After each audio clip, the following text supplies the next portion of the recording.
Pâques, c'est l'événement central du christianisme. Les chrétiens fêteront dimanche la victoire de la vie sur la mort à travers la résurrection du Christ.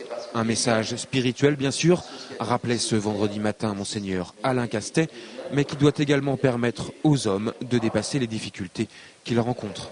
C'est aussi cet horizon que les pesanteurs humaines ne sont pas l'essentiel et que l'on peut aller plus loin. C'est un message d'espérance. Un message d'espérance, une espérance comme horizon. Après Pâques, le prochain grand événement pour le diocèse, ce sera les Assises de la Mission, fin mai, au Sables d'Olonne. Monseigneur Alain Castet voit ce rendez-vous comme une étape qui se résume en une question: comment l'Église doit-elle parler aux hommes dans les prochaines décennies? En toile de fond, le nombre de prêtres qui diminue, les moyens de communication qui vont de plus en plus vite. Bref, les chrétiens doivent s'adapter à cette nouvelle réalité pour transmettre le message de la foi chrétienne.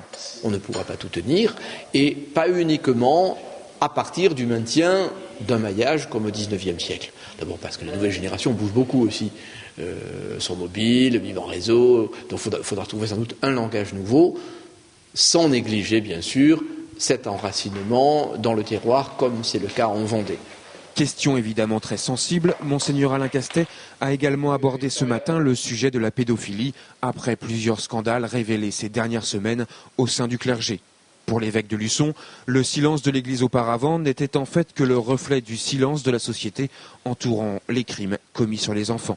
Des enfants auxquels il veut penser en premier lieu, même s'il regrette que l'immense majorité des prêtres, ils sont 450 000 dans le monde, se retrouvent maintenant en position d'accusés. Le caractère bouleversant de ce qui est révélé ne doit pas étouffer la qualité de l'immense majorité des prêtres.